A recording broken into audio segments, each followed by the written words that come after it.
तो सीबीएसई ने class 10 board exam के लिए सैंपल पेपर रिलीज कर दिया अपने ऑफिशियल वेबसाइट पे।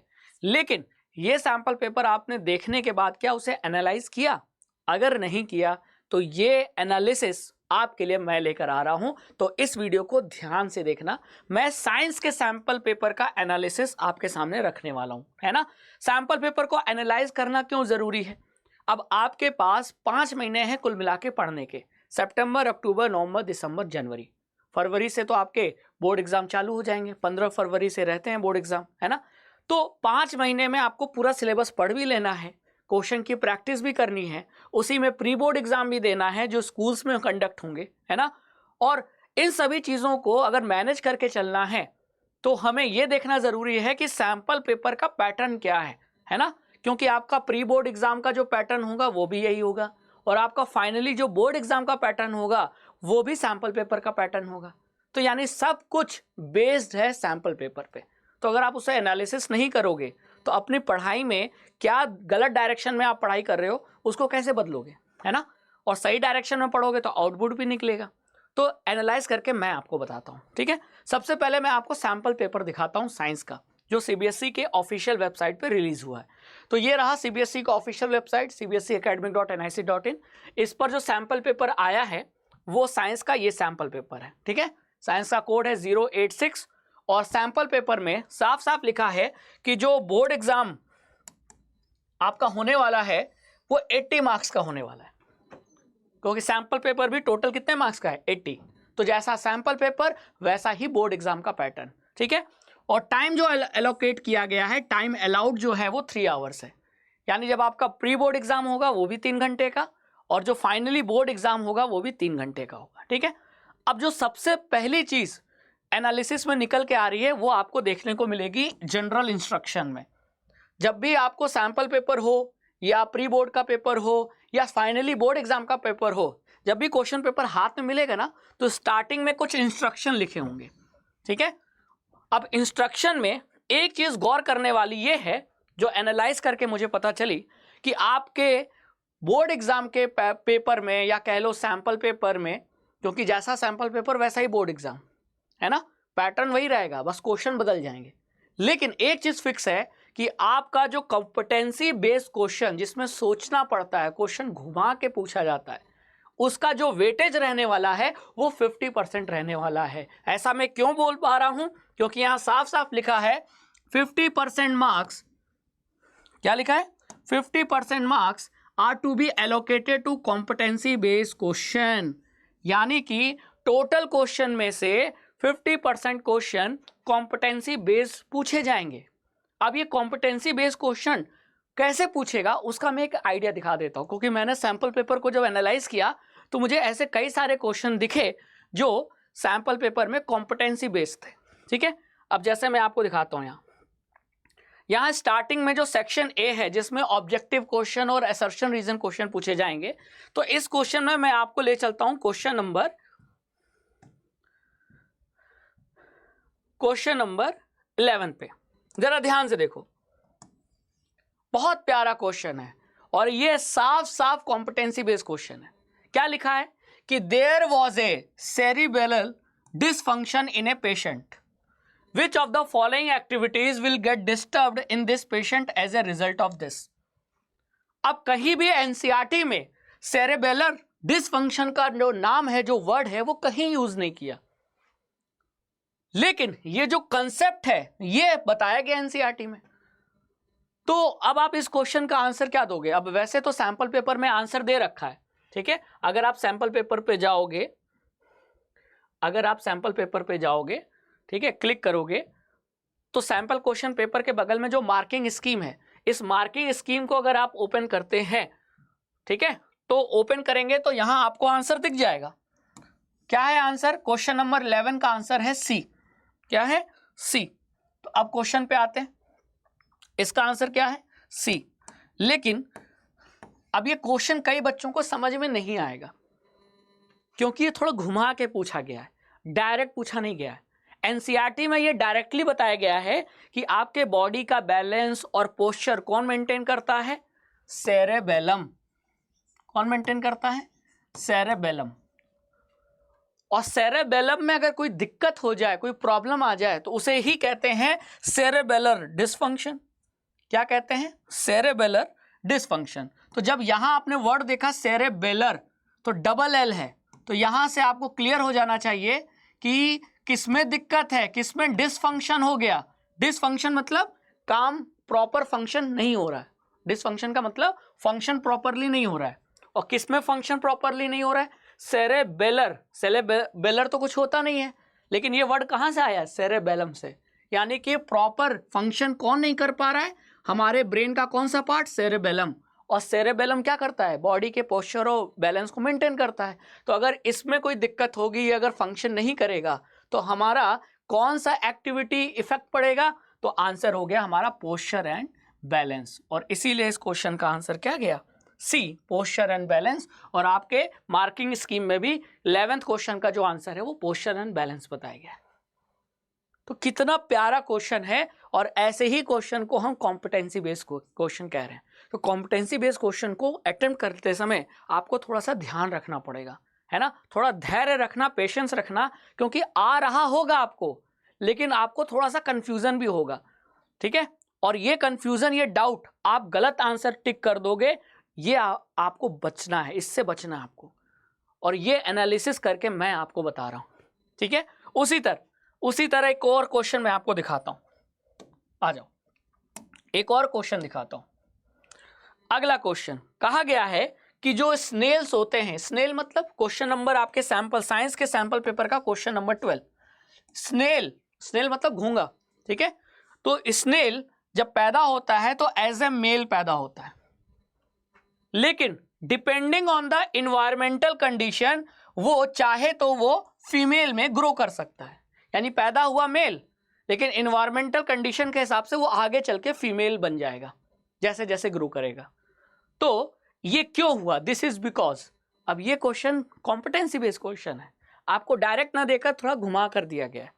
अब हमारे एनसीईआरटी में ये बताया गया है कि जो ह्यूमन में जो मेल है, ह्यूमन में मेल फीमेल यानी जो जेंडर है, जो सेक्स है, वो क्रोमोसोम यानी डीएनए डिसाइड करते हैं, है ना।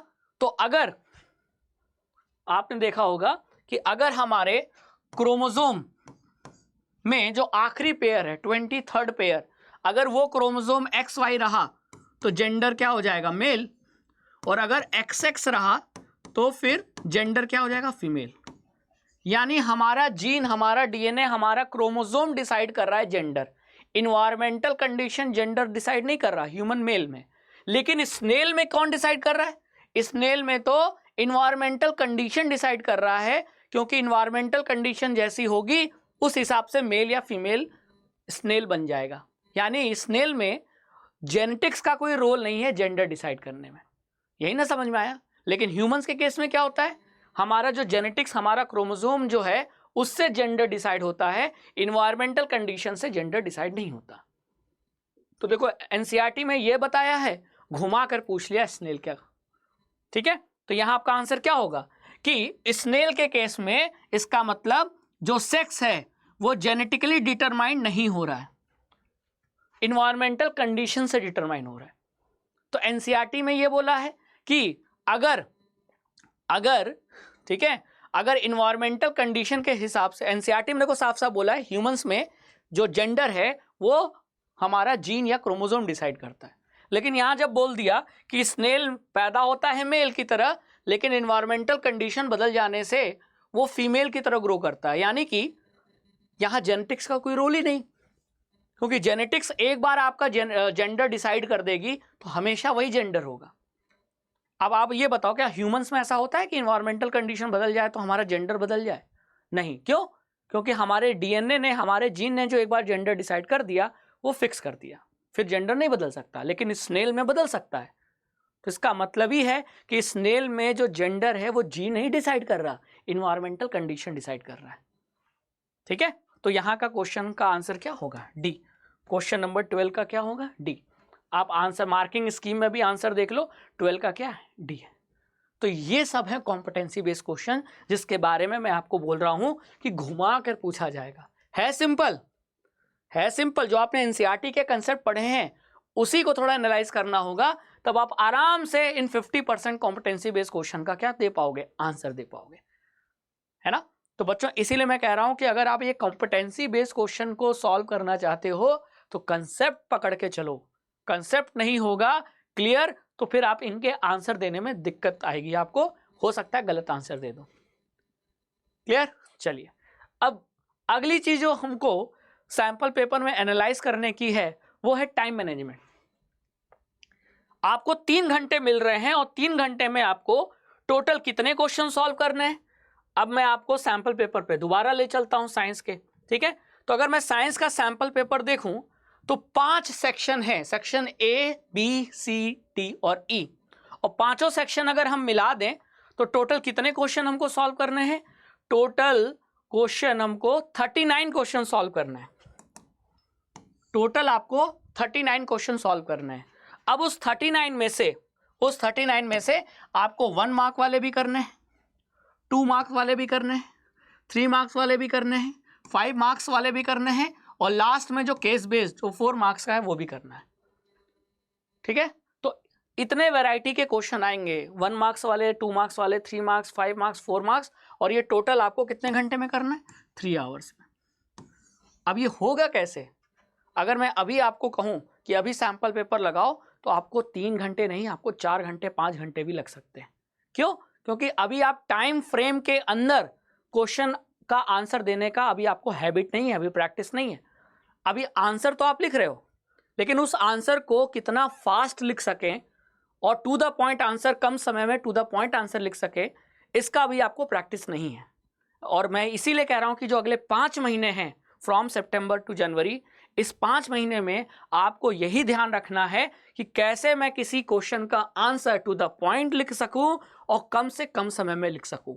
क्योंकि जितना कम समय आप यूज करोगे उतना ज्यादा अच्छे तरीके से आप 3 घंटे में पूरा बोर्ड एग्जाम का पेपर सॉल्व कर पाओगे, ठीक है। तो बच्चों अगली बार जब आप किसी क्वेश्चन का आंसर लिख रहे हो तो कोशिश करो कि आंसर टू द पॉइंट हो और कम से कम समय में हो, है ना। अब ये तभी हो पाएगा जब आपका कंसेप्ट क्लियर हो, आपको पता हो कि इस क्वेश्चन में मुझे क्या लिखना है। तो आप हर कंसेप्ट को अच्छे से पढ़िए और कंसेप्ट पढ़ने के बाद उसके क्वेश्चन सॉल्व कीजिए। और जब आप एक ही कंसेप्ट में बहुत सारे क्वेश्चन सॉल्व कर लेंगे तो आपको दोबारा वो क्वेश्चन जब बोर्ड एग्जाम में पूछा जाएगा तो आपको समय नहीं लगेगा, आप टू द पॉइंट आंसर लिख लोगे और कम समय में लिख लोगे। लेकिन इसके लिए चाहिए बहुत सारी प्रैक्टिस। तो प्रैक्टिस, क्वेश्चन प्रैक्टिस पे जरूर ध्यान रखिए, ठीक है। क्योंकि क्वेश्चन प्रैक्टिस आपको टाइम मैनेजमेंट सिखाएगा कि कैसे आंसर टू द पॉइंट लिखें और कम समय में लिखें। और जिस समय आपके स्कूल में पूरा सिलेबस कंप्लीट करा दिया जाएगा, लगभग नवंबर तक आपका सिलेबस कंप्लीट हो जाएगा, जी हाँ। और फिर नवंबर दिसंबर आपके स्कूल में चलेंगे प्री बोर्ड एग्जाम, और प्री बोर्ड एग्जाम का पैटर्न भी सैंपल पेपर के पैटर्न का ही होगा। सेक्शन ए में ऑब्जेक्टिव क्वेश्चन पूछे जाएंगे, सेक्शन बी में 2 मार्क्स के क्वेश्चन, सेक्शन सी में 3 मार्क्स के क्वेश्चन, सेक्शन डी में 5 मार्क्स के क्वेश्चन, और सेक्शन ई में केस बेस्ड 4 मार्क्स के। ऐसा ही प्री बोर्ड होगा। तो जब आपके नवंबर में सारा सिलेबस कंप्लीट हो जाएगा तो फिर लगाओ सैंपल पेपर।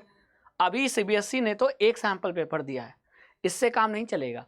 बहुत ज़्यादा सैंपल पेपर जब आप सॉल्व करोगे, लगभग 10-15, तब जाकर आपको टाइम मैनेजमेंट इंप्रूव होगी। एक सैंपल पेपर से कुछ नहीं होने वाला, है ना।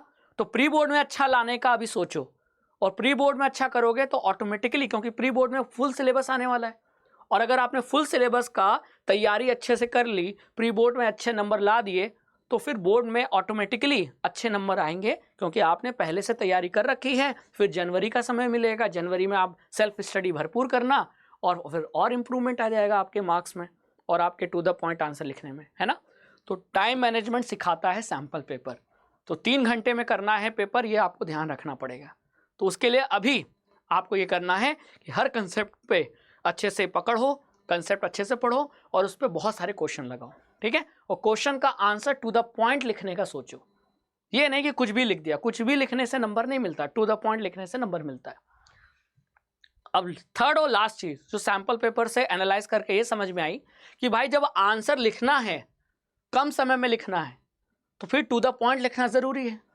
और जो टू द पॉइंट लिखोगे तो उसके लिए आपका प्रेजेंटेशन अच्छा होना चाहिए। प्रेजेंटेशन का मतलब ये होता है कि कभी कभी हमको क्वेश्चन में डायग्राम भी बनाना पड़ता है। अब आपको लग रहा है मेरे पास समय है, मैंने इस क्वेश्चन का आंसर 3 लाइन में लिख दिया और मेरे पास अभी समय बचा हुआ है, तो मैं ऐसा करता हूं, एक डायग्राम भी बना देता हूं।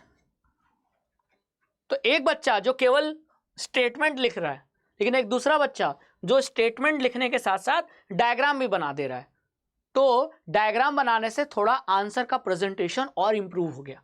एग्जामिनर जो कॉपी चेक करेगा तो उसे अच्छा दिखेगा कि हाँ यार, बच्चे ने अच्छे से आंसर को प्रेजेंट किया है पेपर पे, आंसर शीट पे।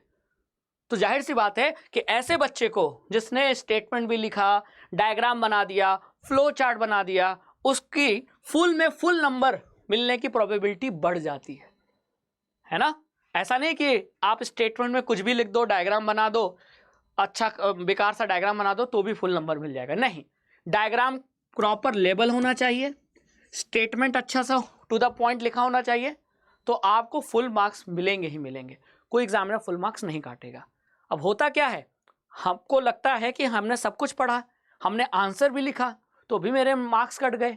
क्यों कटे? क्योंकि आपका आंसर हो सकता है टू द पॉइंट ना हो, है ना, टू द पॉइंट ना हो, आपने डायग्राम नहीं बनाया हो, आपने फ्लो चार्ट नहीं बनाया, तो एग्जामिनर तो नंबर काटेगा ही, फुल में नहीं देगा। 5 में हो सकता है 4 दे दे। तो 5 में 5 लाने के लिए आपको मेहनत करनी है, तभी फुल मार्क्स आएगा और तभी आप टॉपर बनोगे। ठीक है, तो ये 3 बातें एनालाइज करके कंक्लूजन में आ गई कि 50% कॉम्पिटेंसी बेस्ड क्वेश्चन आएंगे, जिसको सॉल्व करने के लिए, जिसका सही आंसर देने के लिए आपका कंसेप्ट स्ट्रांग होना चाहिए। और कंसेप्ट स्ट्रांग के लिए आप एनसीईआरटी के रिवीजन पर बहुत ज़्यादा ध्यान दो, है ना। फिर हमारा वीडियोस तो है ही, जिससे आपको कंसेप्ट क्लियर होने में मदद मिलेगी। दूसरा, टाइम मैनेजमेंट, किसी भी क्वेश्चन का आंसर टाइम समय में करना है, लिमिट में करना है। मतलब कि ऐसा नहीं कि किसी क्वेश्चन में लगा दिया 10 मिनट ना, ऐसा नहीं करना है। जो आए लिखो, कम समय में लिखो। और थर्ड, आंसर का प्रेजेंटेशन अच्छा होना चाहिए।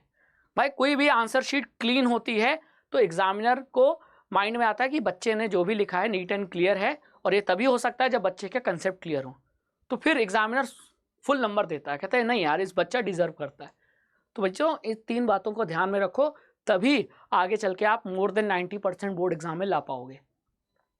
90% से ज़्यादा लाने वाला, 95% लाने वाला और 80% लाने वाला बच्चा में एक बहुत बड़ा डिफरेंस होता है। वो होता है कि आप आंसर को किस तरीके से प्रेजेंट करते हो।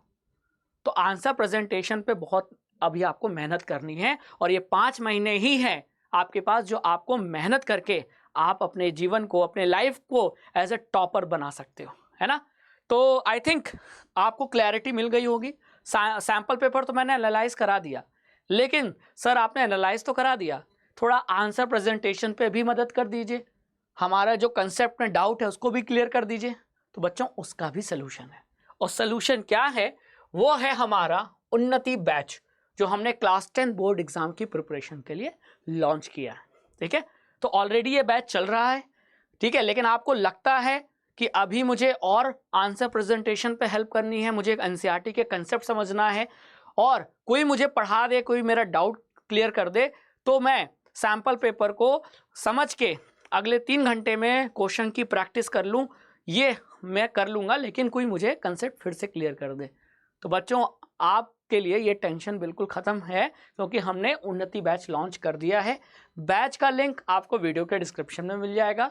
और अब इस बैच को ज्वाइन करके आपको फ़ायदा क्या होगा? सबसे पहली चीज़ कि एनसीईआरटी का हर एक कंसेप्ट हम आपको इस बैच में लाइव क्लास में पढ़ा रहे हैं। ठीक है, दूसरा सबसे बड़ा फ़ायदा, इसमें डाउट क्लास ले रहे हैं और क्वेश्चन की प्रैक्टिस भी करा रहे हैं चैप्टर वाइज। फिर हम आपको सैम्पल पेपर भी दे रहे हैं, क्योंकि एक सैम्पल पेपर जो सीबीएसई ने रिलीज़ किया है, उससे आपका भला नहीं होने वाला है। जब आप बहुत सारे सैम्पल पेपर लगाओगे अपने प्री बोर्ड एग्जाम के लिए और बोर्ड एग्जाम के लिए, तब जाकर आपका टाइम मैनेजमेंट इंप्रूव होगा। अब सैम्पल पेपर लगाने के बाद उसका सलूशन भी मिलना चाहिए, क्योंकि कितने क्वेश्चन गलत हुए, कितने सही हुए, कैसे पता चलेगा? तो हम आपको यहाँ हर सब्जेक्ट के 15 सैम्पल पेपर दे रहे हैं आपकी प्रैक्टिस के लिए, और वो हम लाइव क्लास में सॉल्व भी कराएंगे, ताकि आपका बोर्ड एग्जाम में टॉपर बनना फिक्स हो जाए। हम आपको यहाँ वर्कशीट दे रहे हैं जिसमें चैप्टर वाइज क्वेश्चन है हर वैरायटी के। फिर इसमें आपको हैंड रिटन नोट्स दे रहे हैं आपके रिवीजन के लिए, जो हमने खुद बनाए हैं। ठीक है, इसमें हम आपको 3D मॉडल दे रहे हैं डायग्राम को समझने के लिए। इसमें हमने कुछ स्पेशल सेशन भी रखे हैं जिसमें हम आपको डायग्राम एनसीईआरटी का पढ़ा देंगे, जिसमें हम आपको एनसीईआरटी एक्टिविटी भी पढ़ा देंगे। क्लियर? तो उन्नति बैच बहुत ही एफोर्डेबल बैच है क्लास 10 बोर्ड एग्जाम की प्रिपरेशन के लिए। अब इस बैच को ज्वाइन करने के लिए आपको लिंक दिया गया डिस्क्रिप्शन में, लिंक पे क्लिक करेंगे आप रीडायरेक्ट हो जाएंगे अड्डा 24/7 ऐप पे। ऐप में आपको कोड अप्लाई करना है जहां लिखा है 47% ऑफ।